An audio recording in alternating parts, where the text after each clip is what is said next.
But in our nation, let's talk about the election. I mean, it's something you helped get the president elected. I think this is the issue of 2020, the primary issue. If it isn't, it ought to be made the issue, and I'm doing my best to make it the issue. I have a question. Can the president win? Let's go back to 16 when I took over the campaign. I don't know, he was 10, 12, 8. He was a bunch down during this the issue he had with the Khan family when I stepped in. And I said, look, forget all the polls. They're not really particularly relevant. We still got 90 days to go, right? Focus on two things. Number one is Pat Caddell's polling about managed decline of the country, that the elites were comfortable with the managed decline of the United States. This is this whole Kissinger, Graham Allison concept of the Thucydides trap. We're the declining power. China's the rising power. Our elites are comfortable with that because they're making as much money on the downside as they made on the up. They don't mind that we're a tributary state. And what I just told then candidate Trump, I said, all you have to do is keep hammering like you've been hammering with all the stuff you talk about, Lou Dobbs. Just hammer on trade, hammer on immigration, hammer on the wall, and particularly hammer on economic nationalism.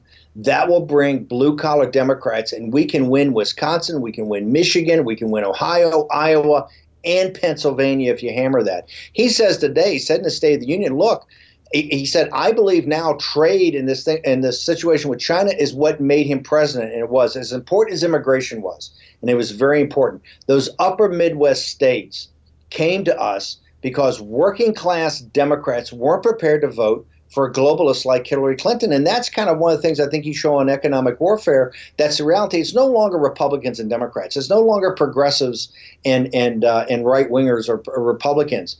It's nationalist and globalist. Okay? And economic nationalism, and particularly if you sit there and focus on Biden, here's why Biden plays into this story.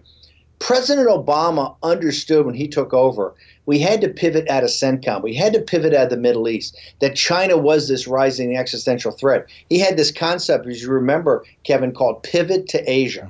Okay? He deputized his vice president, Joe Biden, to take that over.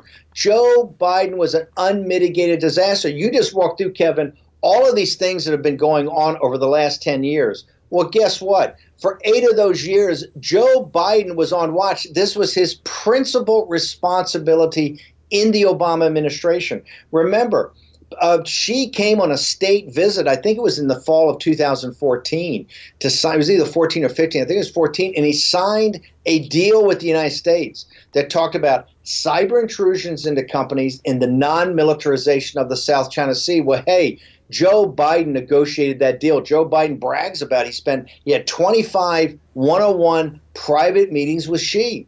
That deal, when signed, 6 months afterwards, we had more cyber intrusions than we've ever had. They've been stealing more economic intellectual property than they ever had. Plus, they completely militarized the South China Sea. If we go to a shooting war, a kinetic war in the next couple of years, it'll be in the South China Sea because Joe Biden failed. And at the same time, guess what? Surprise, surprise. His son got $1.5 billion from the Bank of China, which is the wholly owned bank of the Chinese Communist Party. I mean, you can't make this stuff up. It's too ridiculous. Joe Biden is essentially a stooge of the Chinese Communist Party. And let's be very specific. When President Trump, at the beginning of this pandemic in late January, when he makes this bold move against all of his health public official advisors, Fauci, Azar, Redfield, all of them say you can't close the borders. It's not what we do. WHO agrees if you do that, people will lie. We got to keep the borders open. He looks at the analysis from his trade guy, Peter Navarro, that says, hey, if we don't stop flights coming in from China, this is going to explode. He shuts down the air bridge. He shuts down essentially the border of China and the United States and quarantines everybody that comes in. On the very moment he does that, Joe Biden takes the party line of the CCP in Beijing. They call Trump a nativist, a racist, a xenophobe, and Joe Biden says the exact same thing.